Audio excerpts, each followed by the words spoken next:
Welcome back to the Menopause Movement Podcast. I'm your host, Dr. Michelle Gordon, and today we are joined by Dy Ann Parham. Dy Ann is a wife, mom, and online fitness and nutrition coach who has worked in the health and fitness industry for over 25 years. She is a certified precision nutrition exercise nutrition coach, as well as a certified running coach with the United Endurance Sports Coaching Academy. Now, just a few years ago, facing symptoms of perimenopause, she decided to make a visit to her doctor where she learned that she was pre-diabetic and insulin resistant, despite her very healthy lifestyle. Additionally, the appearance of excess body fat, fatigue, and the inability to sustain energy led her to seek out healthy alternatives to getting her body back on track. Her personal research revealed that her symptoms were due to the hormonal changes occurring in her body. For the past few years, she has been researching, studying, experimenting, and implementing what she has learned about intermittent fasting and has seen great success in her personal health. The pre-diabetic state has been reversed. Her body is no longer insulin resistant. Her thyroid levels are back in good shape, and she feels better than ever. Now, she wants to share what she has learned through this process and help other women who are going through this same stage in life. For Today's Aging Women is a community that she started a few years ago to share her journey publicly in hopes of helping women who were suffering through the same hormonal changes. What she has today is a community of thousands experimenting success with intermittent fasting. She created the Intermittent Fasting for Today's Aging Women course. This is a 3-week course that is teaching women around the world how to heal their bodies through the practice of intermittent fasting and living a keto-like lifestyle. Now, on the lives, my Facebook lives, and sometimes in the podcast, I talk a lot about keto and intermittent fasting. And Dy Ann is an expert here, and it's so great to have her on the podcast. Now, every woman, despite her age, should have the opportunity to look and feel her best and live her most authentic life. And the women in this community are doing just that. During the interview, we discuss what brought Dy Ann to discovering truths about nutrition, how she beat her own sugar-related disease, what she thought eating clean was, and how she got sick from it. The importance of resting the pancreas, giving up alcohol, healing from chronic pain, the role intermittent fasting plays in reducing inflammation, why mindset shifts make such a big difference in our behaviors, and how hungry is where the magic happens.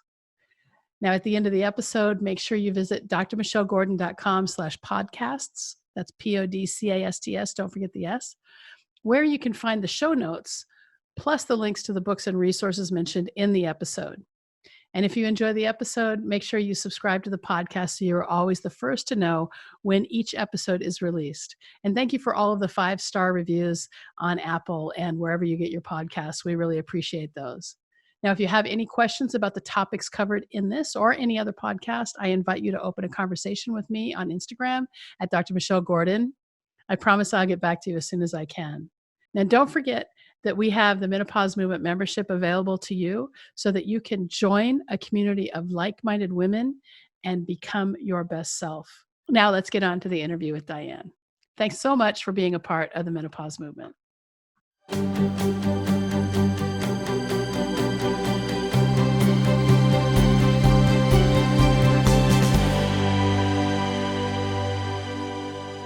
Well, Dy Ann, thanks so much for joining us today on the Menopause Movement podcast. I'm so happy to have you here. Oh, it's great to be here. So what I'd like to hear from you is a little bit about, what's your background? What do you do? How do you help people? That sort of thing. Sure. So I have been in the health and fitness industry pretty much my whole adult life. I started out as a group fitness instructor. Actually, when I was in the Air Force, I used to teach high impact aerobics classes to military members on the base that I was at, and then put myself through college teaching group fitness as well. And then took a little bit of a hiatus from that when I realized that bartending paid better per hour than teaching group fitness. So I did a little detour from, a total opposite career field and went into bartending for a while, but always missed the aspect of teaching health and fitness. And it was always that thing that people came to me for. So I always stayed active and healthy and exercising and all those kind of things. And then when I realized how much I missed it, I went back to it as far as I was selling fitness programs. It became sort of an online fitness coach, so to speak. And then in my late 40s, I started going through perimenopause. And as a active health and fitness coach, became a pre-diabetic and also started suffering some really scary precursor signs of Alzheimer's. Mm. So when I got the diagnosis from my doctor that I was actually pre-diabetic, just from some general annual, blood work that I had taken, I started putting some pieces to some puzzle problems that I had together and realized that I was suffering from very serious sugar related diseases. Did a little personal inventory of my life and realized I had been suffering my whole life. I was always hypoglycemic. Even as a young girl, I would come home from school crying out of just sheer hunger. Always was that one that had to eat every couple of hours. My family would make sure I had a snack bag packed just like you would for a toddler. Like I literally could not go a couple hours without food without completely falling apart. And so doing this little, life inventory and putting those pieces together, I am just a woman who has suffered from the lifestyle that I chose to live as a young adult. Dieting, over exercising, and then living that lifestyle of eating every couple of hours, that I put myself into this sugar sickness. Sadly, that's where most women are as they start going through these hormonal and chemical changes that just happen with time. And so everything that was happening to me was related to my body chemistry changing and me not changing with it. And so when I was in conversations with my kids and I couldn't recall their name, and I was in a parking lot like a Target and I couldn't remember where I parked my car, it got very real for me. So it became so much more than just, elevated A1Cs. It was like, I'm actually losing my mind over sugar. So just let me back up for just one second and explain for the audience what the A1C is, because not everyone knows that. Sure. So hemoglobin A1C is a blood test that we do that tells us where the blood sugar has been for the last 3 months. Mm-hmm. And the hemoglobin A1C of 6.1 or higher is usually considered diabetic. So I just wanted to clarify that. So go Sure. ahead and And mine was finish. at a 5.9 Mm-hmm. as a woman who was taking care of herself. I was actively exercising. I was, managing my calorie count. I was eating clean as what we all assume clean is. And so to have an A1C come back at 5.9, yeah, I wasn't overweight by society standards. So it wasn't anything that my doctor was, flagging as a problem for me. But I could see where no matter how much I was exercising or how much I was dieting, the weight kept staying on. I couldn't get it to come off. And it seemed like every few months more weight would pack on and I couldn't get it Yeah. off. And, And was it primarily belly weight, belly fat? for me, that was definitely a place I noticed it the most because I'd never ever carried weight there before. But it was just like a layer of what I just called like just cellulite that just was just there. And it wasn't ever one of those things that was ever really a big problem for me before. And to not be able to get it to go away put me in a state of like, I'll just diet more, I'll just exercise more. That's Right. what we did in the past. And those little things didn't work for me anymore. Going back So, now. so I think this is really important because women who are in menopause and perimenopause start to see the belly fat come on, and the belly Yes, fat comes on because of estrogen losses, and yes. we tend to store estrogen in belly fat, and so this is a natural progression for women who are going through this phase. As it's natural to lose your hormones, it's natural. It's not, I see a lot of people say it's a hormone imbalance, but it's not necessarily a hormone imbalance. It's really just that, as our ovaries stop producing, we have to change our behavior to counteract it in a way that can promote more health. And I don't see a lot of people talking about that in particular. Right. And from my own personal experience and the research that I have done is that it is a hormone imbalance, but it's not the hormones that we think. For me, it was the imbalance of my insulin production and how my body was Okay. managing insulin. And that when I was younger and it was just hypoglycemia that I was troubled with, it was easy to get my body to get into that point where it could burn off fat. But then as I started to age and now I'm insulin resistant, Mm-hmm. now my body can't burn off that fat the way it used to, or I can't manage my weight the same, or it was being hoarded around my midsection because now I have a sugar related type of disease that I'm Sure. So managing. let's just talk about that for a second, and how the pancreas produces insulin in response to carbohydrates or sugars, and we have, sugars are really prevalent in our diet. I mean, sugars everywhere, especially since Ansel Keys and fat became the enemy, right? Right. And so what has happened, and this is something that not a lot of people will talk about, but when you look at the evolutionary development of the human species, there was feast and famine, right? And this is, I know we're going to get into that later on with you a little bit, but we would be able to go out and hunt an animal and eat that animal, and we would have, whatever the land provided. And then in the spring, we'd be able to have fruit, and that would be, the sugar, or we'd find a bee's nest and we would get that honey and we would Right. gorge on that because it's awesome. But then there would be times when we wouldn't have it at all. And so the pancreas would get a rest. Right. And so what happens now in our sugar-laden society is the pancreas never rests.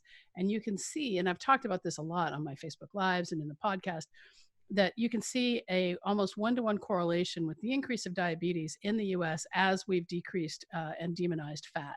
Right. And so I know that in the podcast, we're going to talk about intermittent fasting and keto, which are, two things that I discuss a lot in my lives and in the podcast, because they're concepts that a lot of people don't ever really get their head around. But one of the things that is really important, if you don't get anything else from this particular podcast, is that our pancreas needs a rest. Yes. And it's going to heal if we give it a rest. Right. Right. And that's really what the premise of what I do and teach now is, just giving your body an opportunity to use its energy and its resources to heal, as opposed to break down and process and store away food. And so what ends up happening over time for those of us who grew up in this fat-free society and dieting and under eating and over exercising is that, so over time our body just backs up chemically. Right.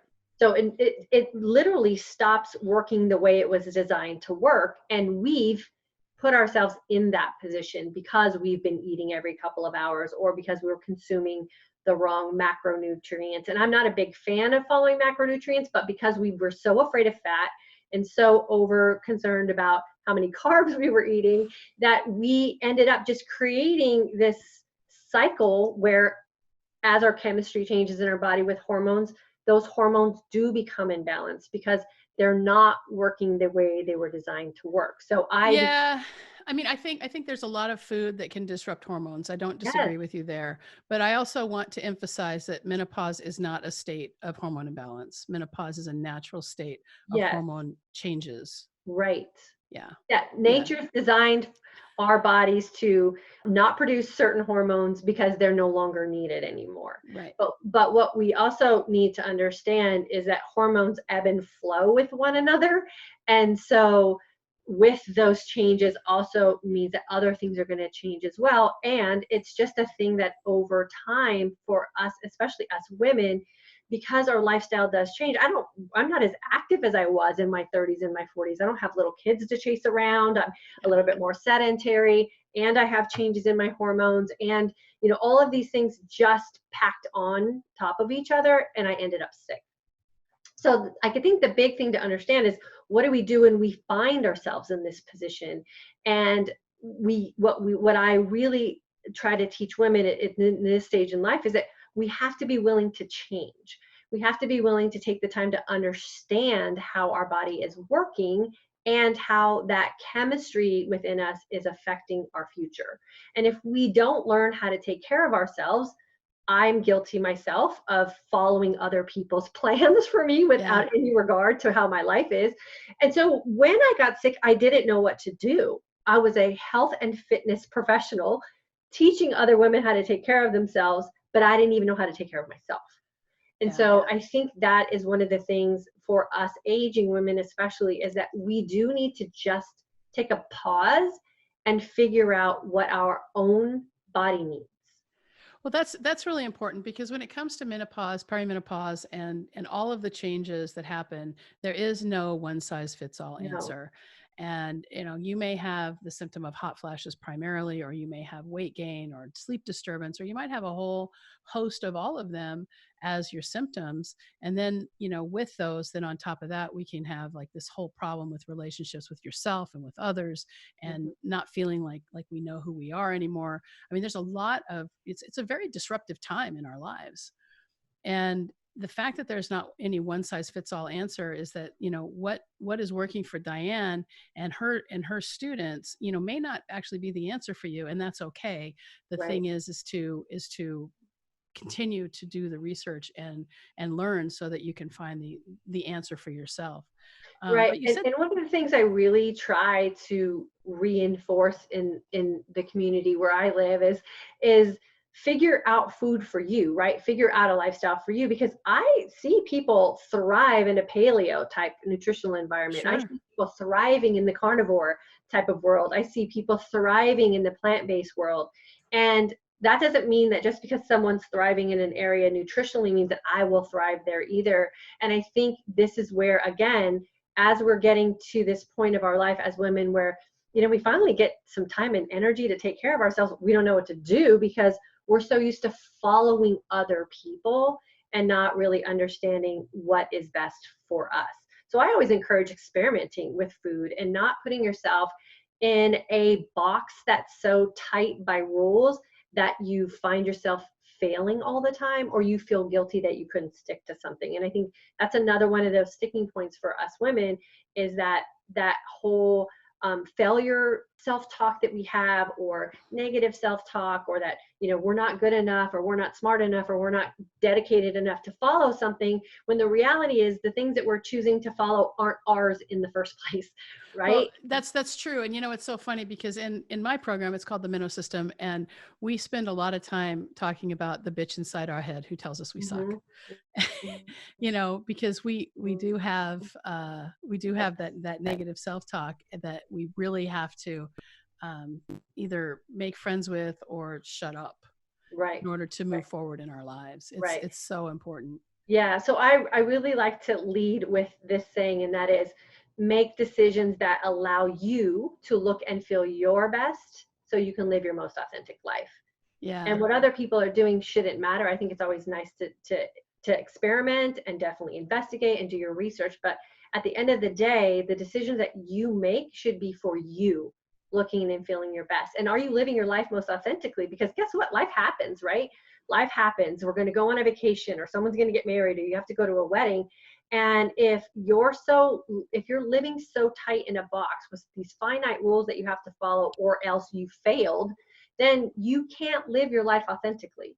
And if you Right. don't have a plan of how you can ebb and flow your way through the joys of life, then you're always that girl that's sitting at the party that no one wants to hang out with because you have too many rules to follow. And we've all been that girl before. We're like, oh Yeah, no, I'm on a diet. Oh no, I can't eat that. Oh no, I'm not allowed to have that. And we should be allowed to do anything that we want to do, that's as true. long as the decisions allow us to look and feel our best. Yeah, no, I like that. I mean, it's funny, because recently, I think back in September, I decided to stop drinking. Hmm. And I decided to stop drinking because I realized that every time I drank, I felt crappy the next morning. Why did it take us this long to figure that out, I right? know, I know. It's so funny, because it's like I don't smoke marijuana because I hate how it makes me feel. I just Right, hate it. It's just, right. and that's been, I mean, ever since I was an adult, I tried it again. I did it as a rebellious teen. I did it as a rebellious teen, and that was kind of fun. But then as an adult, I tried it again, and it was just like, oh no. And there's zero temptation. It's like I have no desire for that. Mhm, And mhm. then I started looking at like my life with alcohol, and I'm like, every time I drink, I feel crappy the next morning. Why do I do it? And I'm like, well, I kind of feel good when I'm drinking. And so can I tell myself that, if I have that drink, I'm going to feel crappy.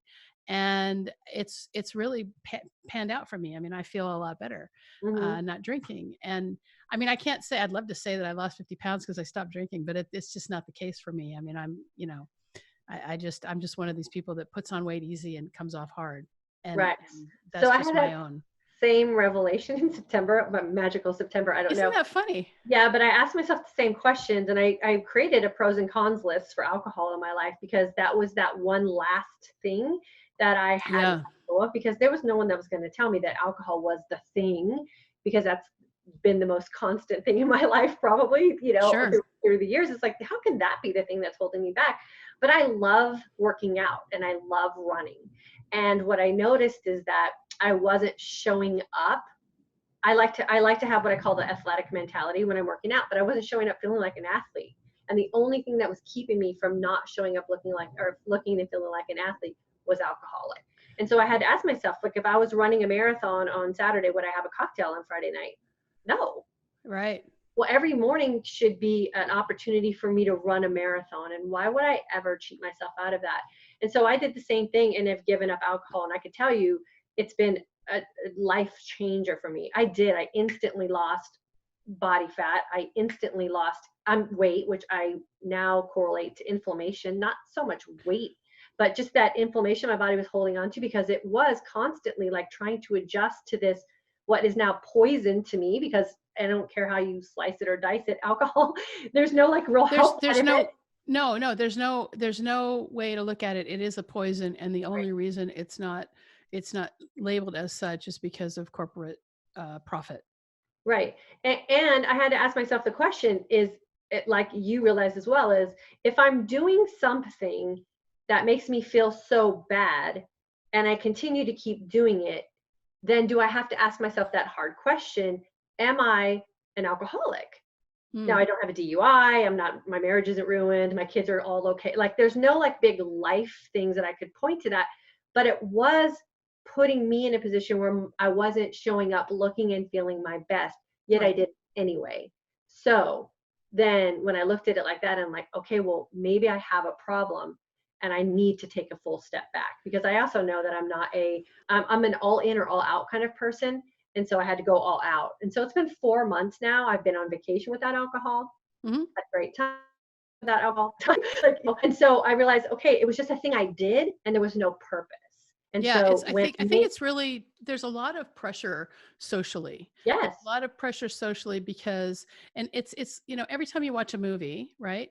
And I've talked about this before, but every time you watch a movie, the people are smoking and they're drinking. Hmm. And the reason why they smoke in movies is because they need to do something. Hmm. It gives a little bit of movement to rather, something that would rather be static, that would be otherwise be static.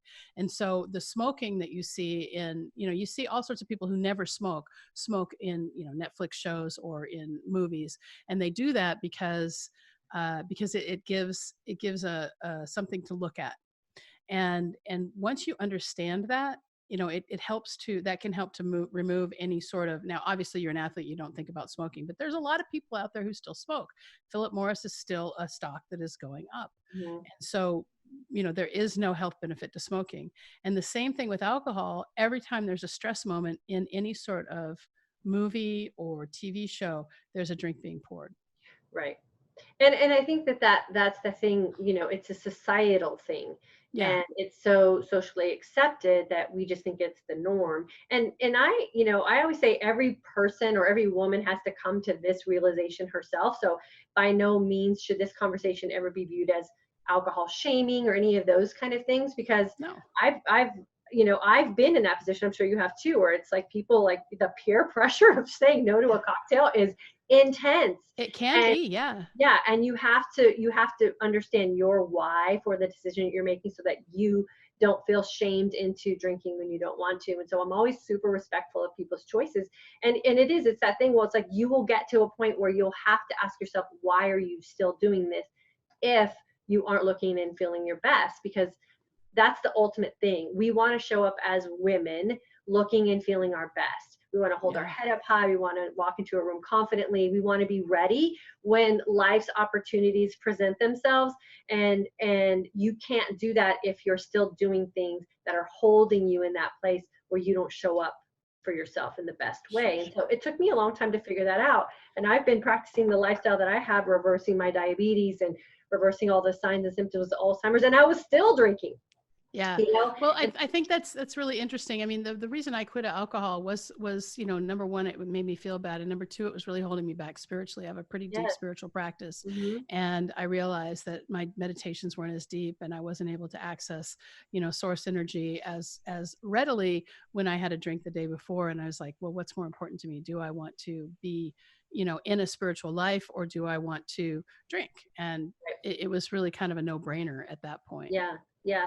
And all the lifestyle changes that I've made, the underlying why for me is I'm 53 years old. I have a 19-year-old son and a 13-year-old daughter. So when I start counting forward to my grandchildren, I'm like, ooh, I'm going to Yeah. be an older grandmother because I was an older mother. And if my kids wait till their 40s to have their kids, I'll be in my 80s when I'm a Yeah. grandmother. And I don't want to risk knowing my grandchildren over a glass of wine. Or I don't want to Absolutely. risk being mentally present and emotionally present for my future because of the fact that I just drank a margarita on a Friday night. And so when you really get that deep seated why that gives you goosebumps and almost makes you a little bit afraid of what the possibilities for your future can be, it makes making those decisions a lot easier. And so I Yeah. do it for the grandkids I don't have yet. Yeah, no, that's amazing. Now, I wanted to go back to something. You were talking about eating clean. Mhm. I'm taking some notes over here, and I just wanted to get your definition of what eating clean was before had your own revelation. Right. So eating clean for me before I got sick was gluten-free, fat-free, dairy-free, all the frees and marketing labels, what the trends were for eating clean. When I started really focusing on connecting chemical reactions when I put things in, on, or around my body, my definition of clean eating really changed. And it was a big light bulb moment for me when I realized I was having major gluten problems. I was having major reactions to soy. And, soy is a big controversy where, some camps say it's the best thing in the world and other camps say to be fearful of it. And so, Well, let's address soy just for 1 second. Soy is a good source of it's an okay source of phytoestrogen. right, The better source for phytoestrogen is probably flax seeds. It's got the highest, but the reason why soy is so popular is because of phytoestrogens. The problem right, with soy is there's no GMO free soy, pretty right. much.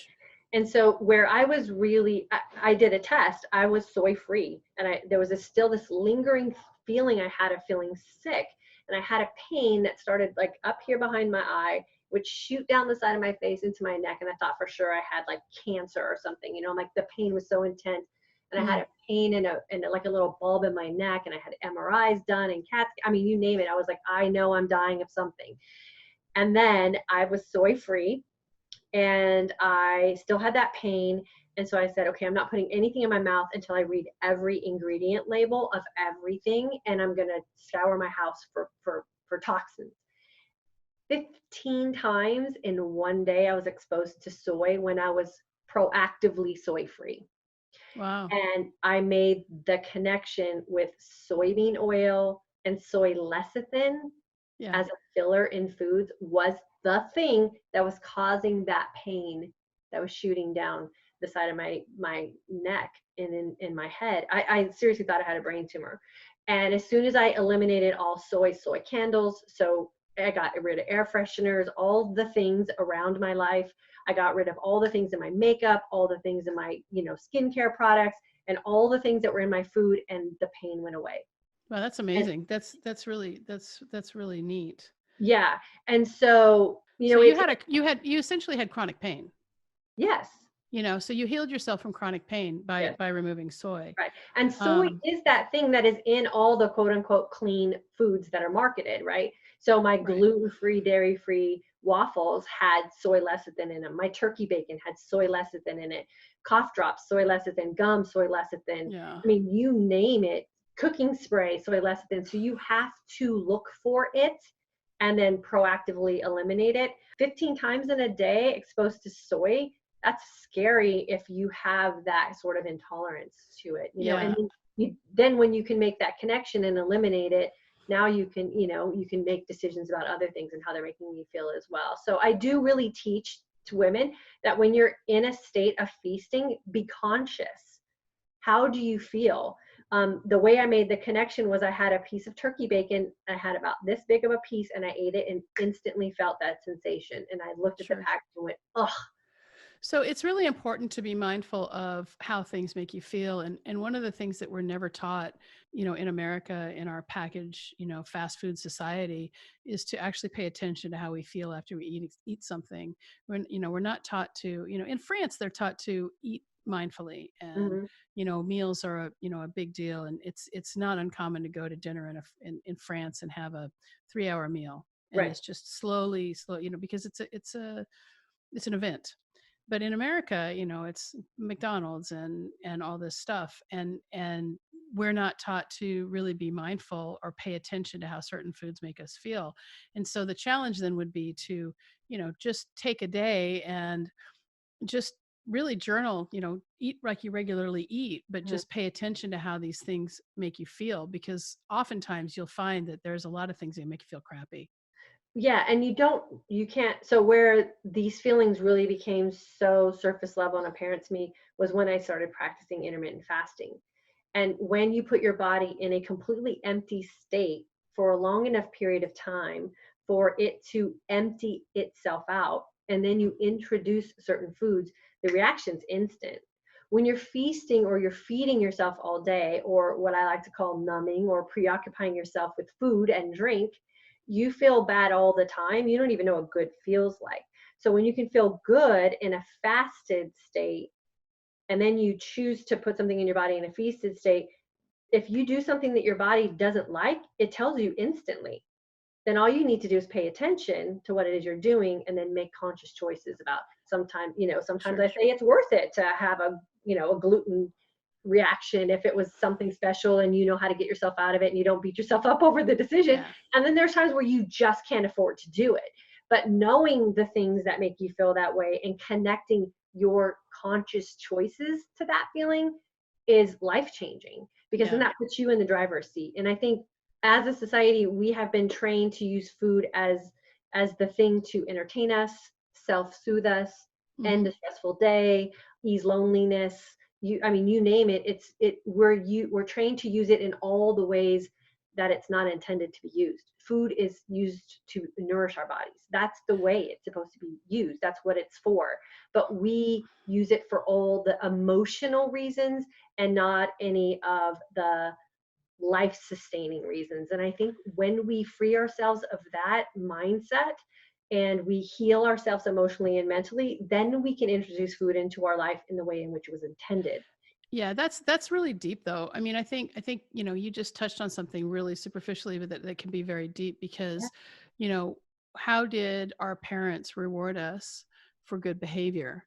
And it's really common to see, I mean, I see it all the time. The kid is sitting silently, but they're eating a lollipop, or they're getting rewarded for a certain Hmm. behavior, or they're getting Hmm. a cookie. I mean, for my Hmm. mom and me, it was always brownies, and for my dad, it was potato chips.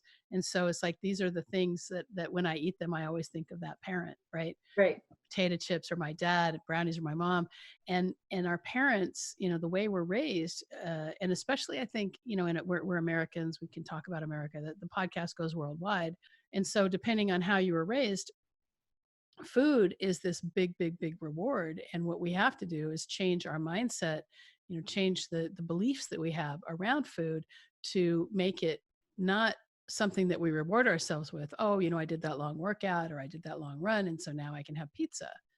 Even I'm a cyclist, right? Right. And there's this app called Zwift. Have you heard of it? Hmm.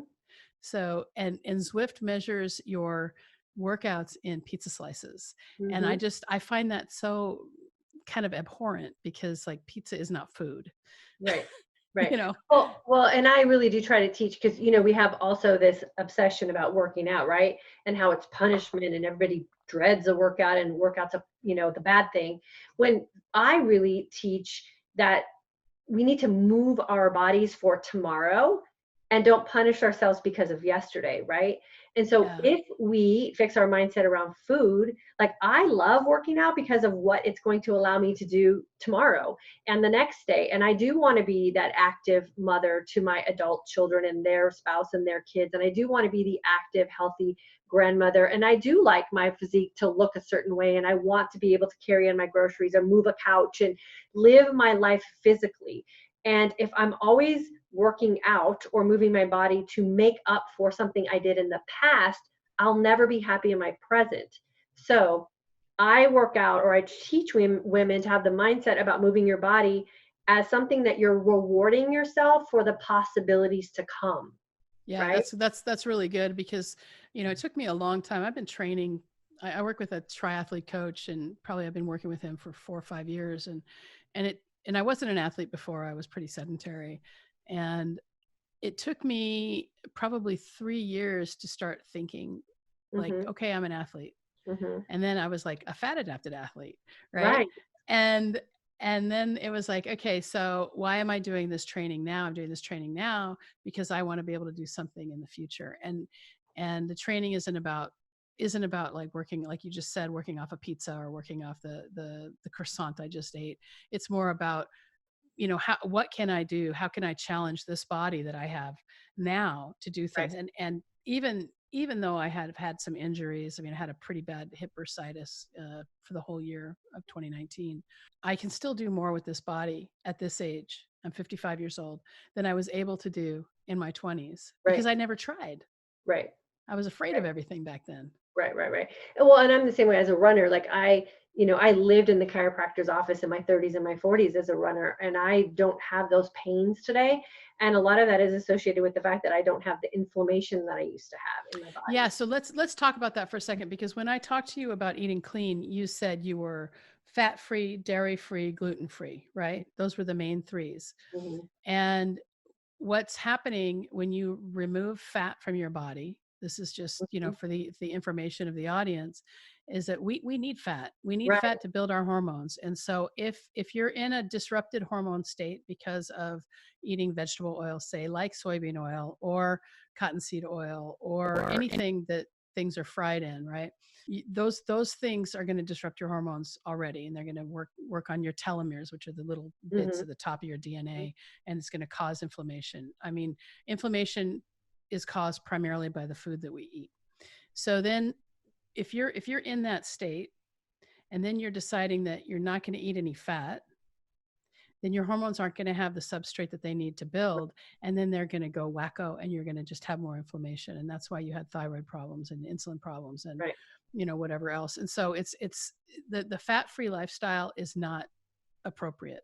No, no, not at all. And and we, how are we supposed to know that, right? At Well, the we don't time. know that because of Ansel Keys. And Right, let's right, just right, let's just, talk about that for 1 second. Ansel Keys was this researcher. He was really kind of a jerk, and he decided that fat was the reason why we were getting heart attacks. right, And at the same time, there were studies that were showing that sugar was the culprit when it comes to heart disease, and the sugar industry suppressed all that research. right, right. So we have these two forces, and Ansel Keys just was very dynamic, a very dynamic human, and his beliefs really affected the biggest nutritional experiment that has ever happened, and that's been the USDA and the USDA food pyramid. For period, yeah, for Yeah, sure. and I don't know. I mean, when it was funny because Vinny Tortorich, you know who he is, right? Hmm. Yeah, so he's the no sugar no grains guy, and he wrote a book called, I mean, he did a movie called Fat, a documentary, and he says that the food pyramid was introduced in 1990s, but I remember when I was in 6th grade learning the food Hmm. pyramid, and that Hmm. was 1976. Right. So the food pyramid's been around for a For long a while. time. Yeah, yeah, Yeah, and it's backed by the General Mills corporations, I'm sure, whatever, yeah, no, breakfast is the most important meal of the day. Break fast is your most important meal of the day. It's just the time in which you do it is where we really yeah. have to start thinking about some things. So I went through all of those, aha moments myself and realizing that I was really making myself sick by just not paying attention and going through life following the guidelines and the rules that outside people were establishing that had nothing to do with me. And so going through this process and figuring out how to reverse all the sugar related diseases, I stumbled upon intermittent fasting. And what I found when I started researching intermittent fasting was a lot of young gym physique type of people, mostly men, talking about intermittent fasting. And I didn't hear anything that was relevant to my age group or women specifically. I actually heard a lot of warnings for women in intermittent fasting. And I kept researching, kept researching, and kept researching, and the science made so much sense. And so I just started experimenting. And the most common protocol I could find for intermittent fasting was a 16-8. So you fast for 16 hours and you feast for 8. And that's because the only people I could find talking about intermittent fasting were people who were working out. And if you're working out and you're young, 16-8 works great because you still have your body's chemistry working in your favor. Yeah. Because of the years of buildup of the sugar-related things I had to deal with, from hypoglycemia, insulin resistance, and then pre-diabetes, I didn't have that on my side anymore. And so what I started doing was experimenting with intermittent fasting. And what I found was we have what we call now the sweet spot, and that's a 20-hour fast with a 4-hour feast. And that 20-hour fast really does allow us aging women to have enough time in a fasted state to reset our body chemistry and give our body the opportunity to feed off of all of the mistakes of our past. And all those diets that we've done, all the overeating of carbohydrates and undereating of fat, we allow our body to reset all of that in the fasted state. And 20 hours, we also have a saying in my love community called, what is it called? Fasting is, or hungry is where the magic happens. So hungry is not what we're trained to feel comfortable in. We feel hungry, we eat. We feel bored, we eat. We feel hungry, we're shaky, therefore we need to eat. We have a headache, we eat. Eating solves all of our problems. So what we really have found is that as women in a state of hungry, that's where we're our most empowered. I love that. Yeah, there's this energized, what we call the energized sense of calm that comes about when your body's fat adapted, meaning you have an abundance of energy in a state of hungry, but emotionally you're very even keel because you're not going through these sugar cycles of highs and lows. Mm-hmm. You're emotionally and mentally sustained, but you have so much energy you don't even know what to do with it. And so that's so good because it's funny when you read Finney and Volek, right? You've read them, and they wrote a book. They wrote a couple books, but one of them is what's it called? I always forget the name of the book. It's Fat Adapted Athlete or something. I can't remember the name, but I'll look that up. But at the end of the day, they did their studies on men, and they were male cyclists, and so just like almost all research in the health field, it's been done on men because we live in a patriarchy. And I always talk about this, the patriarchy, runs things, and women were considered just, the lesser part of a man. And so, the way we have heart disease and the way we have almost all illnesses is very different from men. But it wasn't until recently that we started actually getting the research that we needed. But what's very interesting, especially in a woman who is fat adapted, and what that means is that instead of burning glucose for your fuel in your brain, you're burning something called ketones. And those ketones are what's coming off when all of your glycogen stores in the liver are depleted. And what is interesting is that there's at least 40,000 calories available to you at any given time when you get, and there's no, that the word we use in America is bonking. Right. So, I mean, and if you've ever done an endurance sport, you've bonked. You've had that experience of bonking where you had to stop and have some carbs because if you didn't, you couldn't keep going. Right. And the best thing about being fat adapted is the fact that there is never a bonk. Right. Well, the bonk is psychological and not even physical. So the bonk is the feeling as if you couldn't keep going. But if a dog, I have to disagree with you there. To run, trust me. Yeah, I mean, I have to disagree with you there because I have had experiences where I was doing, long cycling, long like 4 to 8 hour cycling, and I ran out of carbs. And as soon as I had something, I was able to get and had a lot of energy again. So I Right. think that So keep in it depends mind, on how you train. right. So, and keep in mind that psychologically, you satisfied the feeling with carbohydrates. Had you been on your bike and bonked, and you would have been chased by a band of people with guns saying that they're going to shoot you if you don't keep pedaling, I promise you, you would have kept Yeah, pedaling. I don't know. I don't know because I don't know. This has happened a couple times, but the one time it was really bad. I could not keep going. I could not, I didn't even, Yeah. wasn't able to get power out of my legs. Yeah. And it wasn't until I ate something. So it's hard to say. Yeah. I don't think that the bonk is 100% psychological.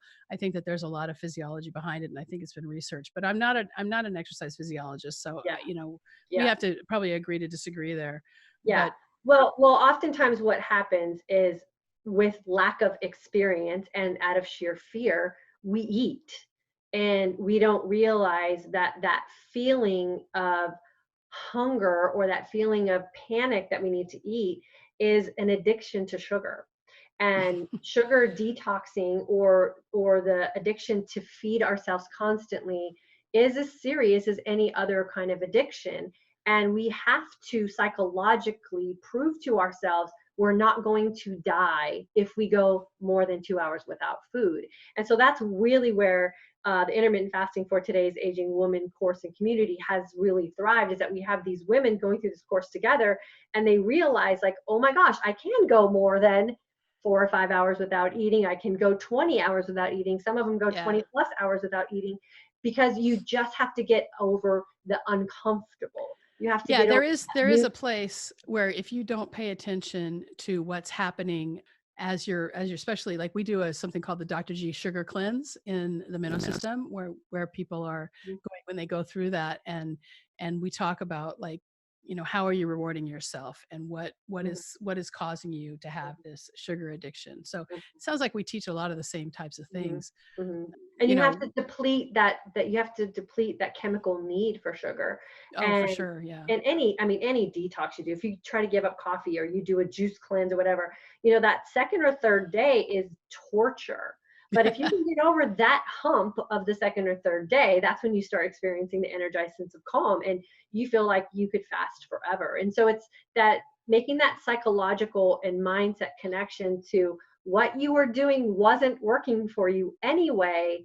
Let's consider a new way, and you actually start experimenting and experience that, then it's magic. And so that's what I ended up doing, is I kept practicing intermittent fasting the way it was publicized, and it wasn't working for me. And so when I really realized I could stretch it a little farther, and how, as an aging woman in my body with insulin and how backed up I was, those extra hours in a fasted state really did allow my body to deep dive into the reserves that I had, use those and consume those as its sense of energy or source of energy. And then when I broke my fast, making sure I stayed in what I teach is like the keto-like lifestyle. Mhm. So you determine the foods that work best for you, with the common sense approach of the ketogenic diet, without all the tight rules. So the keto-like lifestyle that I teach is higher naturally occurring fats, moderate to low amounts of proteins, because we do over protein ourselves as well, and then conscious carbohydrates. So carbohydrates aren't the enemy. You just have to pick the right ones, Yeah, right? exactly. Well, that's true. I mean, when there is this whole thought about the green keto, which is basically, eating greens with a lean protein and some Right. fat. Keto itself, may be a little bit high in fat. And if you're trying to do keto and you're not losing weight, it's probably because you're taking in too many calories just from fat. Well, and when any diet, if you don't follow it to the T, it's not going to work as advertised, right? Right. So if you follow the ketogenic diet, you have to follow the ketogenic diet, because if you have all that fat in your diet and you're not conscious of your carbohydrates, you get the double energy source just like we have before, right? Right. So you really want to make sure that you're creating an energy environment inside of your body. Your body's tapping into its own, right? based on what you have in storage, and you're just sustaining things when you feast with nutrients. And so I really do teach, using nutrient dense foods as your guideline. Now, what is that to you? I don't know. We all live in different environments, we have different cultures, we have different customs, we have different opportunities to find food. And so being able to determine what nutrient dense means for you based on when you put something in your body and it creates a chemical reaction, do you look and feel your best? Yeah, I think that comes back to what one of the people that I work with a lot is a woman by the name of Kathleen Finley, and she runs a farm near me called Glenwood, and she talks a lot about regional cuisine and the importance of regional cuisine to society. And we're in the Hudson Valley of New York, and we talk about what is ample here, what grows here, what is what are the things that are native to here, and anywhere in the world you find regional cuisine. I mean, you've heard about the Mediterranean diet, and that was Ansel Keys again. Mm-hmm. But and how even in all the research studies, still the Mediterranean diet is coming up as the number one thing. But at the end of the day, regional cuisine is like what is in your area and what's natural to that. And a I lot of wanted to these, add. Oh, yeah, go ahead.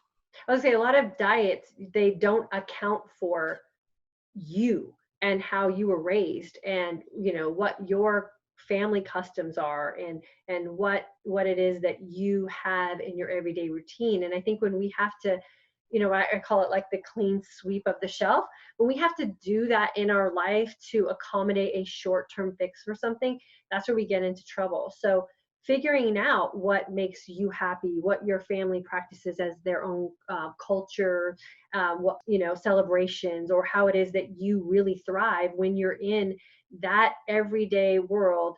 And then around that, you build in that keto-like approach. So how much of that can you introduce higher naturally occurring fats? And how much of that can you really pick your protein wisely? And don't be afraid of carbohydrates. Just make sure that they're the ones that are going to fuel your body. Yeah, no, that's good. What I wanted to ask you is, are you familiar with Jason Fung?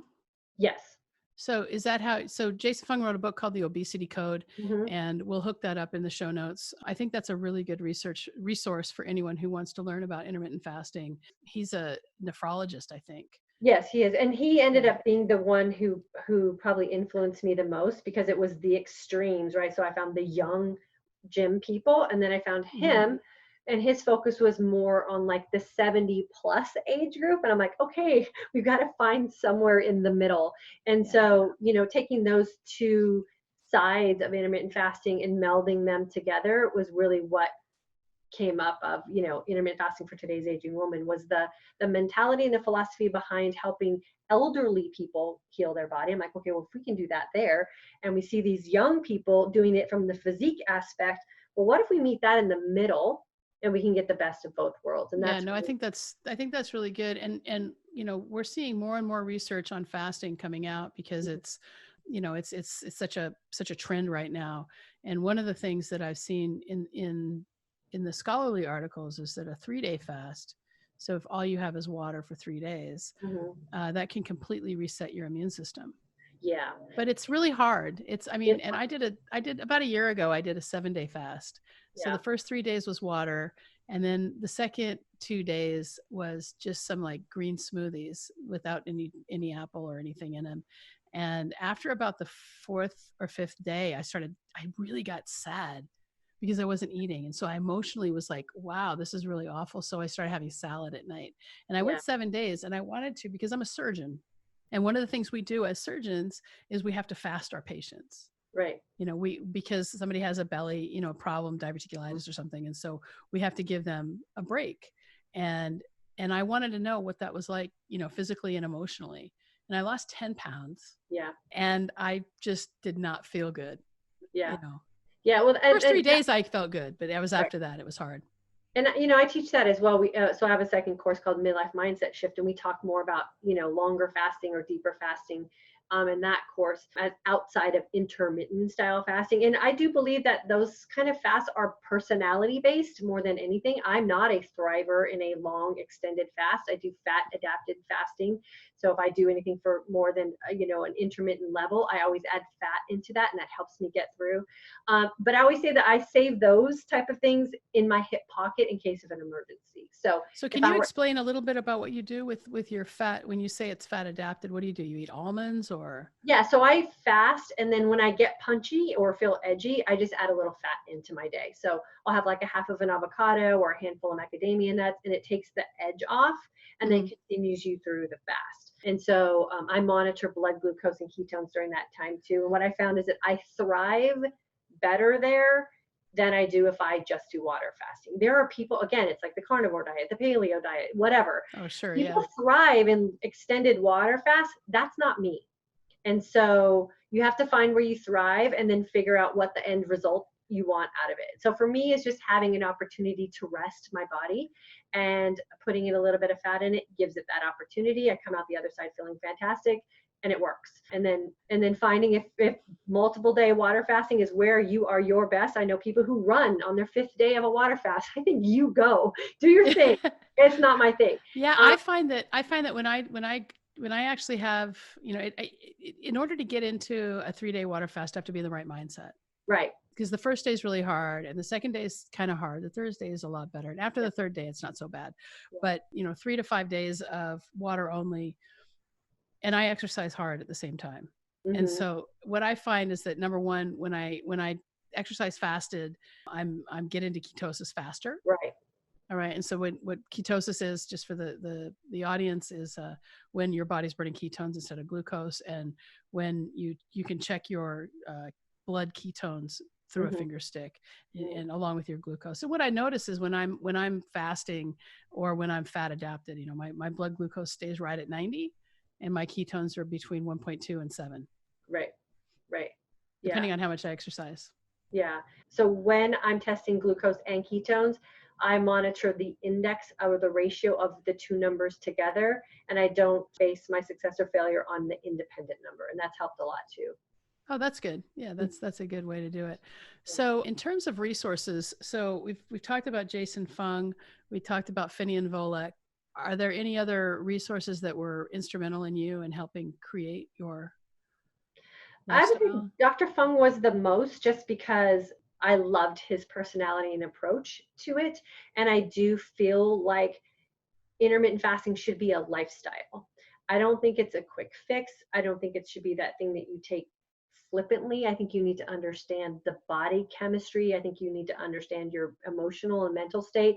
I do really feel that intermittent fasting is that thing that's helping women heal on what I call all three levels. So not just physically, but emotionally and mentally, with how we deal with food in our life and how we soothe ourselves with food, and feeling comfortable in a state of hungry has really helped a lot of women heal mentally and emotionally as well. And I think when you take the lifestyle approach to it, you get to see the lifelong benefits of it. I will fast forever. I have no desire to go back to any other way of living. And I think intermittent fasting with time and consistency will heal all things. So time and consistency with intermittent fasting will heal all things. It should. I mean, I think there's also a role for, spirituality and Yes. tapping into the subconscious mind, and there's so much more to healing than just the body. I mean, there is a whole mindset component to it and a spiritual component, I think, Right. as well. Right, right. That's Yeah, required. so intermittent fasting for today's aging woman is really designed for us, and in the place we are in our life, and understanding that, we have a right to take a break. And spending 20 hours a day doing nothing, you have to heal mentally and physically. You have no other choice, because things will just become so much more relevant to you. They come to the surface, you feel again, and then you get to make better choices for yourself. And so I think that's the beauty of intermittent fasting, which isn't talked a lot about, because it is so often so talked about in a fat loss sense or in a physique changing sense. And we really should be using it as a way to just live our lives better. Yeah, I like that. And so, where can people find you? They can find me at fortoday'sagingwoman.com or on my social media platforms. I'm usually can search by my name. So Dyann Parham. Yeah. That's great. Yeah. Well, thanks so much for being a part of the menopause movement today. I really appreciate you. And I appreciate I've you really too. enjoyed this. And I hope that we can bring you back. And if you have any questions for Dy Ann, just make sure you send them to me at drgordon@menopausemovement.com, Yeah, and we'll I bring do her think back. the more we talk about this openly as women, the more we can help our community. I believe that this is our time as women. The world is changing on our behalf, and I think that we need to be ready and be able to show up as our best selves when opportunities present themselves, for sure. Yeah. And I wanted to ask you just one more thing. You had mentioned, and I do follow you on Instagram, and you had mentioned that when you travel, you always take a travel day as a fast day. Yes. Can you just speak to that for one second? I travel a lot, and I Yes. find that I have to drink. I get a headache if I don't drink a lot of water on the plane. Right. Well, that's dehydration probably. So I Yeah. always say go into a travel day hydrated for sure. But, food is an inconvenience when we travel, right? We have to seek it out or, we have to make time for it in an airport. And so what I have really found is that traveling is a great opportunity to take advantage of a fasted state. So I fast as soon as I'm leaving for the airport, I'm in a fasted state, which is usually the morning. So I'm fasting from the night before. And then I have a policy of don't bring it, don't buy it, don't accept it. So the don't bring it, you're in the most control of. So you don't pack a bag full of snacks. You don't have food available. Don't buy it. So don't buy anything in the airport. Don't visit a restaurant. Don't go It's to a hard to find good food in an airport yeah. anyway. So you're helping yourself anyways, and you're saving a ton of money. And then don't accept it. So I have a firm policy when I'm approached by a flight attendant is to look them in the eye with a really big smile and just say no, thank you for the sixth time that they offer me the free pretzels or the cookies. And if you read the ingredients label on that free food, that is nasty. So if you just go in with the mindset of you don't bring it, you don't buy it, you don't accept it, take advantage of being idle. We don't need any food when we're idle anyway, and just drink Yeah. lots of water, then you can create a nice fasting opportunity. Then when you land in your destination, take advantage of where you are and the foods that are offered there, especially if you're on vacation. I always say when you're on vacation, enjoy where you are. Don't be so limited because of a lifestyle choice or whatever. And then when you come back, you do the same thing. And what that really does do also is it helps you reset your circadian rhythm. So you don't suffer from jet lag. You don't come off the plane as inflamed. You don't feel like you have to make up for lost time because of travel. And it really does help you just thrive in travel experiences for No, sure. I like that a lot. And what about for people like I travel first class. All right. Mhm. So I always fly first class or business class at the latest at the, and if they have something, if I'm hungry and they have something that is not gross, I sometimes will take it. A lot Mhm. of times I don't. But the other thing is that what if it like we're going to Argentina on Tuesday, Mhm. right? So if it's a long flight, if it's a 20-hour flight or something or longer, do you still recommend Yes. just fasting the whole Yes, time? because when you get to Argentina, you can take advantage of the food You there, have the right? meat. Right. Take advantage of the food there, and you won't be jet lagged, right? Because putting food in your body on a flight takes energy, and it's usually a chemical thing Yeah. that you're not in control of the food. You don't know what they made that with, and what if there's something in there that you're intolerant to? Now you get off the plane and you're suffering from the plane physical negatives that happen with just being on a plane, and now you have Yeah. to deal with how you felt because you ate something. And so hungry is where magic happens, right? So Yeah. hungry doesn't mean that you necessarily need food. Hungry means you're presenting your body with an opportunity to feed off of itself, right? I love So that. I love short that. Such a fast, just a little teeny shift yes, in the mindset, yes, and it works yes, so well. yes, yes. So, and I always say, if your travel is for food, meaning you're getting on a plane to have a first class dinner in first class, yeah, eat. But if your travel is to go from point A to point B, stay with why you're on the plane, right? Yeah. So I travel to get from point A to point B. I don't travel for a food experience. My food experience will be happen when I get to my destination. Yeah. Well, even in first class, the food is never really that good. It No. doesn't matter. It So doesn't matter. fast. It's usually, Just say yeah, no, I thank think I you. might. Eat the nuts or bring your own nuts or something like that, Yeah. And I ask for lots of Pellegrino on the plane and have I some do. nice, I drink so much water. They end up bringing me liters of water because yeah, I drink so much water on a plane. yeah, yeah. Yeah. You will get off the plane feeling better than you've ever felt traveling, trust me. And you can Yeah. come back and When I tell do, me. oftentimes I'll try, I travel to California a lot. I live in New York, and I very rarely take a meal on a, a Yeah. plane to California. And, I usually feel pretty good. Well, and I think So what we forget to think about is, that little cookie seems so innocent, but it just created an insulin response in your body, right? So yeah. now you have to get through that before you can actually thrive back in a fat adaptive state or get back to that place where you're tapping into something that's stored. So if we're constantly in a position where we have readily available glycogen, we can never get to fat, Yeah. right? Yeah, So that's right. And so you have to deplete the glycogen stores. yes. Well, thanks again so much. I Yeah, really thank you. appreciate you taking the time to talk to me. And I hope I can bring you back in a few weeks and, or a few months, and we can talk again. Sounds good. Thanks for your All time. right. Thank Bye-bye. you. Thanks for listening to this episode of the Menopause Movement Podcast. I'm your host, Dr. Michelle Gordon, and I wanted to take a moment to share what one of our community members has achieved since she's been working with me. Amanda has had an amazing transformation. Amanda was struggling with joint pain, hot flashes, forgetfulness, sleeplessness, weight gain, and an angry mood. In addition, she lost her confidence and self-worth as menopause crept up on her. Since joining the Menopause Movement membership, Amanda's quality of life has improved in ways no one could have predicted. She has truly transcended the symptoms of menopause and is now living her best life.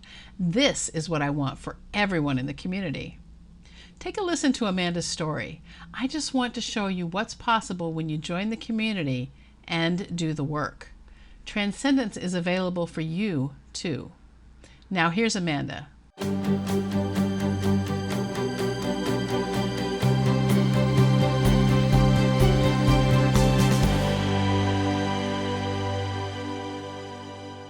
Hi, my name is Amanda. I am 54 years old and I live in the UK. At this moment in time, I'm in a fairly good place in my life. Recently, I've lost 18 pounds and I feel healthier and more content than I have done in a long time. However, it hasn't always been this way. Back in October 2011, I had an accident which resulted in a serious injury and surgery and subsequently changed my life forever. And over the next few years during my recovery, menopause crept up on me, but I didn't realise what was happening straight away. I started suffering from more joint pain. I went from always being cold to feeling like I was going to internally combust several times a day. I was getting really forgetful, my sleep pattern was terrible, I piled the weight on and looked pregnant, and I felt angry all the time. When things were at their worst, I felt incredibly alone and very down. I lost my confidence and self-worth, and I felt completely misunderstood and confused about what was happening to me. I received very little support or information from my GP, and there was limited information on the internet, but what I really wanted and needed was someone to talk to. The turning point for me was at the beginning of July 2019, when completely by accident, I came across Dr. Michelle Gordon's Facebook page on the menopause movement. At that time, she was doing daily live streams, and I started listening to them. I related to a lot of what she was saying, and I was really interested in the variety of topics about menopause that she was talking about, the alternative ways to manage menopause symptoms in a more natural way, and how your mindset is the key factor to transforming your life more positively. I was also really interested to listen to the other ladies in the group and what they had to say. Ladies who had been or were still suffering from similar symptoms to me. How a lot of them have been able to manage their symptoms much better, and how they have turned their lives around and embraced menopause instead of treating it like a demon. Although nervous about taking a risk to join a group I didn't know, I knew that I couldn't and didn't want to carry on living my life the way I was and feeling the way I was feeling. So I made a decision that I too wanted to learn more about menopause, how to manage my symptoms better, and most importantly, learn more about my mindset and the fact that I needed help with changing my outlook on life in order for me to get it back. Life is nowhere near perfect, and some days I still have my struggles, but on the whole, I can honestly say that I am in a much better place than I have been for a long time, and for my down days, I understand better how to manage them so they don't get out of hand. I am now on a journey with a fantastic community of like-minded women, all of whom continue to support each other no matter where we all live, and I no longer feel confused, misunderstood, worthless or alone. For me, this group has been both a lifesaver and a life changer, and most importantly, the one-to-one private coaching sessions that are available with Dr. Gordon as part of the membership have been invaluable to me. They provide me with an opportunity to discuss more difficult and private issues that I am struggling with, and an opportunity to find solutions to address them. Without doubt, I can wholeheartedly say that I owe Dr. Gordon and her group everything for showing me how to take my life back and, more importantly, take control of it.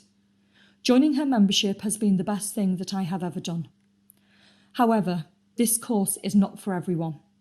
If you're looking for a quick fix that doesn't cost you any time, money, or effort, then this is not the group for you. But if you're in a similar situation to how I was not that long ago, feeling desperate and at the end of your tether, but are willing to invest in your own future happiness and peace of mind, but are unsure as to what to do, ask questions and talk to Dr. Gordon. And if you choose to take that leap of faith, you won't regret it, because who wouldn't want to take their life back if they had the chance? If you are feeling like Amanda, you're not alone. There is help for you in the Menopause Movement membership. I want to help you transcend your symptoms and live your best life. To discover how you can become a part of this life-changing community, go to menopausemovement.com.